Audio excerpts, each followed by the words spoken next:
Welcome back. So this is the new part that we have on evaluation, evaluating a system. We have seen, again, I keep repeating because you know that when you learn some of the tricks to make you remember for the exam or in general for the knowledge, one of the tricks is repetition, that if you repeat the same time, every time the brain, basically the circuitry of the neurons becomes deeper and deeper. Another aspect is spaced repetition. It's the idea that you repeat in intervals, can be half an hour later, in that case can be 2 days later, 1 week later, 2 weeks later. And spaced repetition is also something that is optimally storing the knowledge in your brain. And actually, you know Duolingo, right? It was co-founded by an ETH alumnus. They are actually big fans of spaced repetition. This is the idea of learning a language 5 minutes every day, and it just keeps showing you. So this is why I keep including slides to repeat things, to make sure that you have the high level and the material is repeated at least on the high level. So Boolean retrieval, we have a Boolean query, we output a subset, and we use a set of words semantics, right? List of words would be, the list of words is the actual book. We simplify to a set of words, and we get vectors of Booleans. Out of this, we build the standard inverted index in the first week of our lecture. This is for Boolean retrieval, where we have the terms. Now we know that this is called document frequency, right? What we put in there. And then we have the postings. The postings is sorted by posting ID. We have search structures to find the terms in there. That's to index the left part. We can use hash tables. We can use B+ trees, very useful in the database world. We saw that we can also rank results. If we have a natural text query right here, we can actually output a ranked set of documents. We saw that in that case, instead of set of words, we have bags of words, and then the documents are vectors of numbers instead of vectors of Booleans.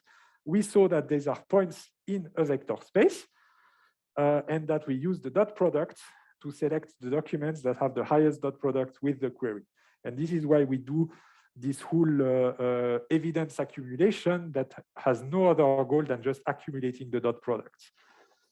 All right, but when you have built a system, you need a way to tell if it's a good system or if it's not a good system. So it's a proxy for user satisfaction. So it should quantify whether or not when people input queries in your system, they are happy with what they get. In other words, if the documents they get are relevant to them. So some of the design choices of a system, this is the whole point of evaluating, right? If you can evaluate, then you can modify your design choices in order to improve the metrics according to your evaluation. And the fact that I gave you in the last lecture, all of this toolbox of things you can do, you can use that to tune your performance metrics. You can experiment and switch and so on, and then you can evaluate and see if that improves your system. So a design choice is, do we use stop words? Do we not use stop words? Recently, the trend is to no longer use stop words, right? It's no longer so much in trend. It probably has to do with the fact that back then in the 60s, 70s, we didn't have as much computer power as today. So this is why it was useful. Today, we don't really care anymore. We have so much storage capacity that the stop words are really not an issue anymore, right? So this is something that evolves. Should we exclude numbers? Maybe the early systems did. The newer ones like Google surely do not exclude numbers, right? Another design choice is whenever we have a parameter like R. Do you remember what R was? R was when you do your champion list, you select the top R documents when you do your inexact top K, and you restrict yourself to the top documents sorted by decreasing term frequency. But what value should we pick for R? You know, should we pick 5, 10, 100, 1,000? Should we make it dependent on the inverted document frequency? I don't know. But if we have an evaluation matrix, then at least we can experiment and try it out. We just change the value of R, and then we see what happens, if it improves or if it doesn't improve the matrix.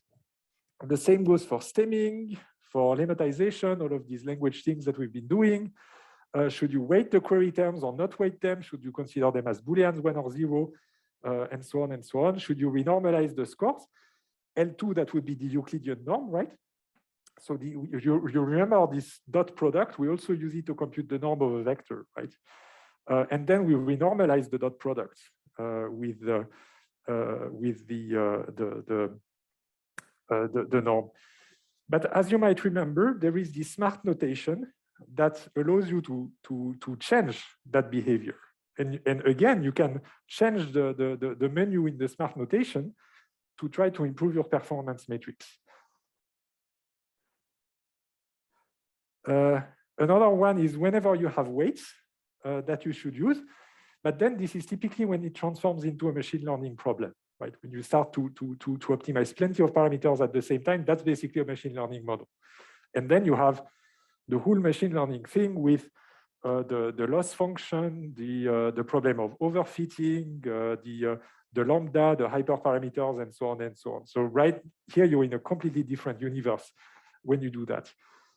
But the good news is that the performance metrics or the evaluation metrics, they are actually more or less the same for machine learning or for information retrieval. So in fact, if you also take machine learning lectures, you might not be surprised to see some of the performance metrics that I'm going to show you, because that's good news for you actually, because you just need to learn them once, right? But anyway, whenever you see weights, that already screams machine learning in there. Yeah, so the goal we have is to optimize relevance. Why? Because we have human beings at the other end of the product who are actually using the product. It's people in a library, people looking for stuff on the internet, lawyers trying to query to find past judgments, and so on and so on. There was actually a company recently founded by ETH PhD students in Thomas Hoffman's group, who it's called Deep Judge, I think, who do exactly that. They facilitate the retrieval of legal documents. All right, but how does that work? Well, of course, this whole thing about storing information, I already made it clear that it's thousands of years old, right? We already had libraries thousands of years ago. And back then, there were already systems to index.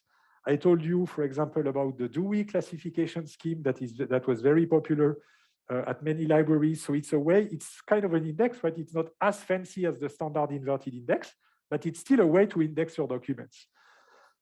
Instead of looking for terms, you look for categories. You say, I want linear algebra, I want math, I want legal, and so on and so on.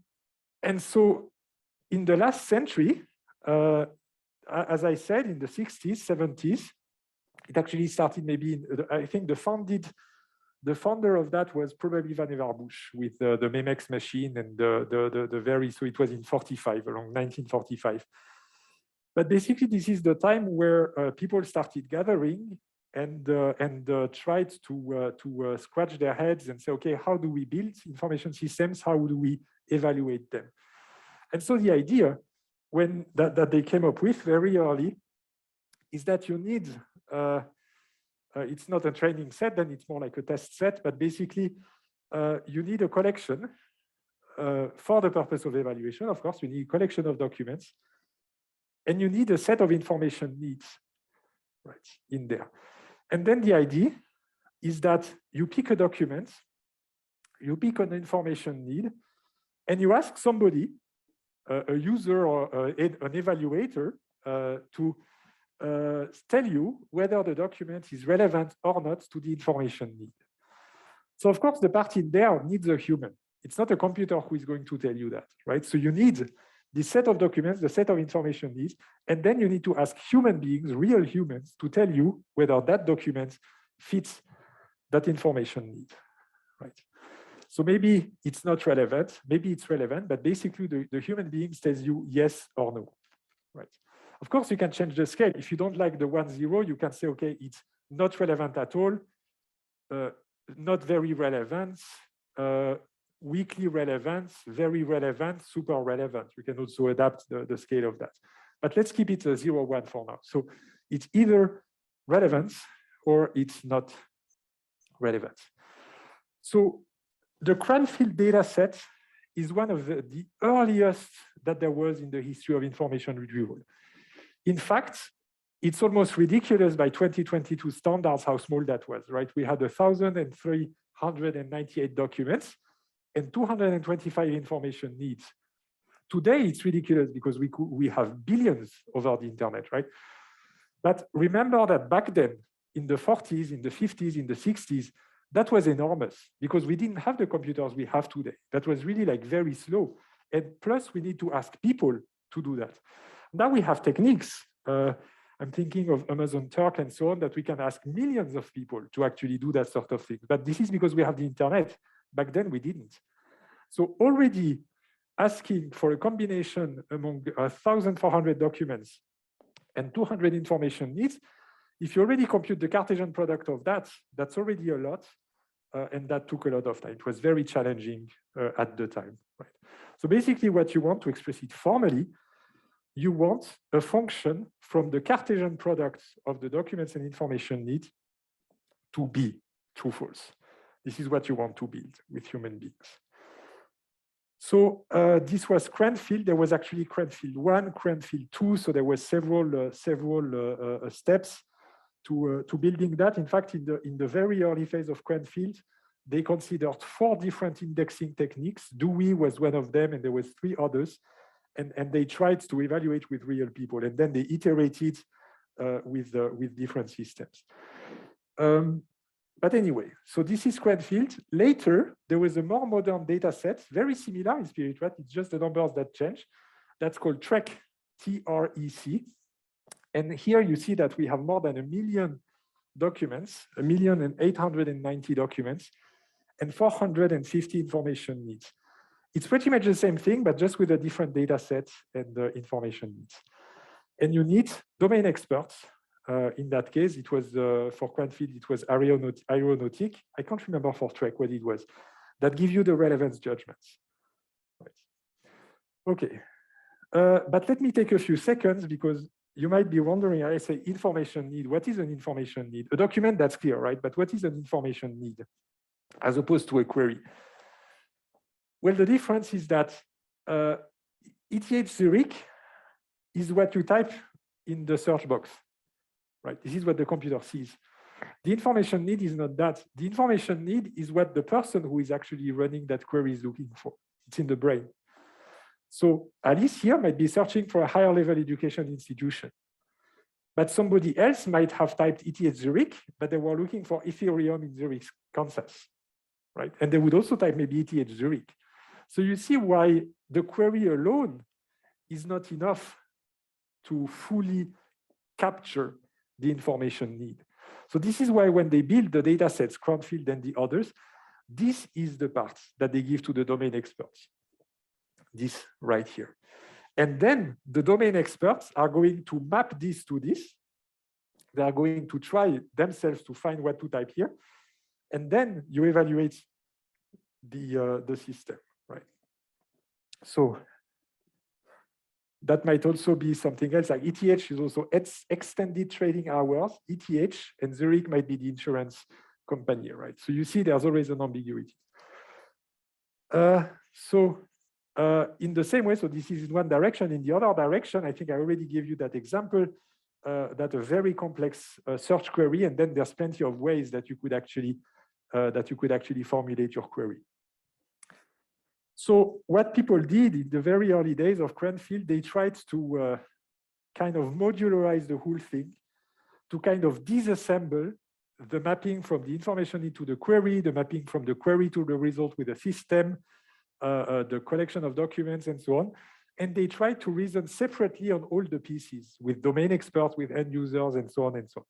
So you can imagine how ambitious that actually was, right? To do something like this. And the idea is that once you have these test sets, Cranfield, TREC, there is even now, I think, a more recent one with the internet.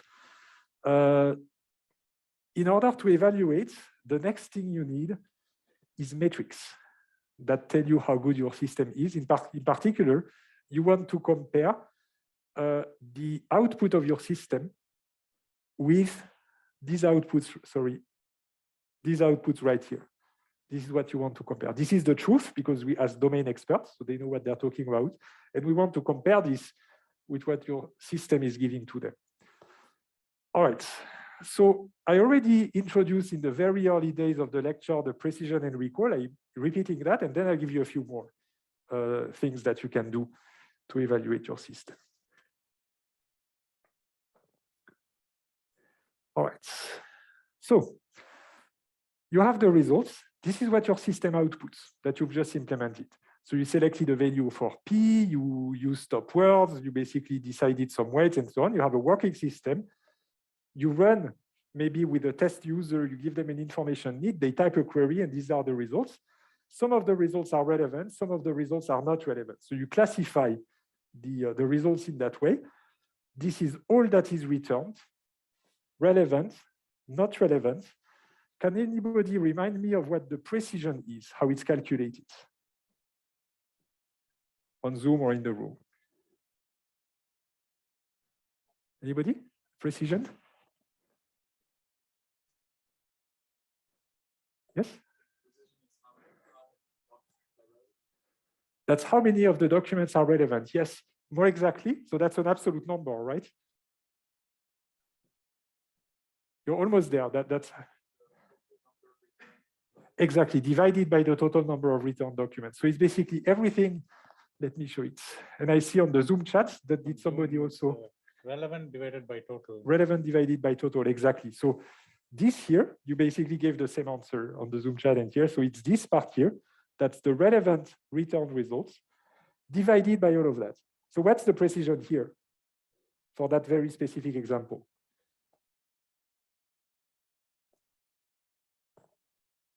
A half, yes, exactly, 50%. And in the Zoom chat, do we have right answers too? 0.52. Yeah, all right. Okay, I think, do you have the microphone? Oh, because I cannot hear you. Oh, because, yeah, maybe it's not switched on. Maybe, no. You guys can you hear? Okay. Can you hear maybe on Zoom too? Can you hear Abhishek?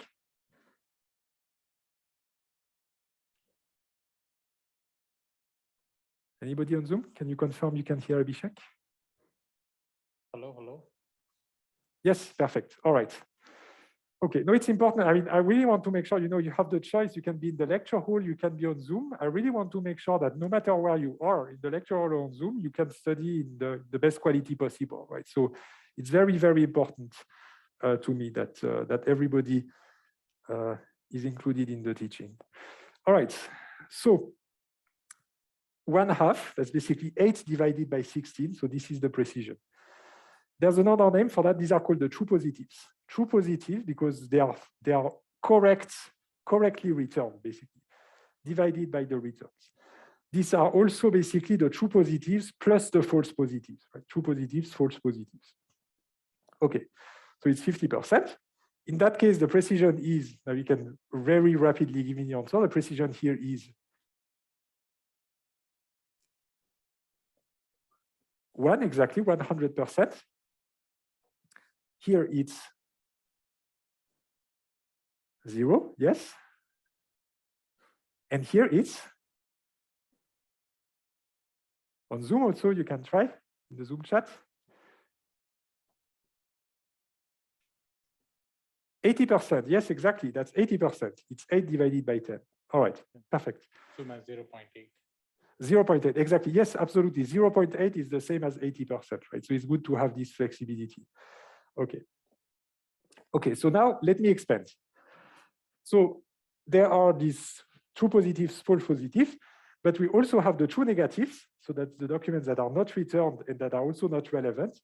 And here, these are the documents that are not returned, but that should have been returned, right? So again, this here is your system that puts them on top or in the bottom. This here is the Cranfield or Trek people, the domain experts that tell you this is relevant, this is not relevant. And that allows you to build this matrix. There's also a name, if you replace with the numbers, it's called the confusion matrix, I think, in the machine learning. All right.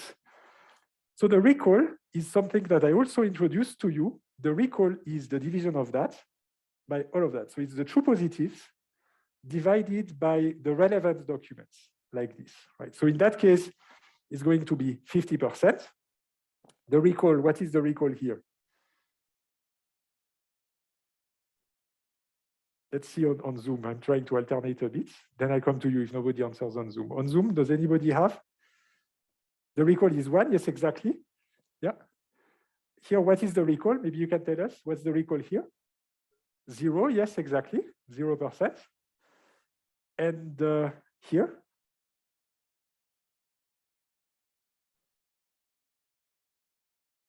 Yes? Yes, exactly. 2/3. So roughly 60, 67 if you want to be exact. Absolutely. Yeah. Okay. So let me check the time because we are approaching. I have 3 more minutes. Let me end on here. So there is the one thing that I never remember. I have to be to be honest. It's type 1, type 2. I never remember which is which. But anyway, I have it on the side, so we are fine. So the type 1 error is when you return something you shouldn't have been returning. You basically say it's true, but it's actually not true. Type 2 is the opposite. It's basically the idea that you do not return something, but you should have. So you label it as false, but it should actually have been true. So the type 1 and type 2. We will see next week that there's not just precision and recall. There is much more than that. There's accuracy, specificity, there's ROC curves, there's plenty of more metrics. It's actually really, really exciting, all that has been built for that purpose. But for today, I'm stopping here. I will just check that you've been following what I have been telling you before I let you go.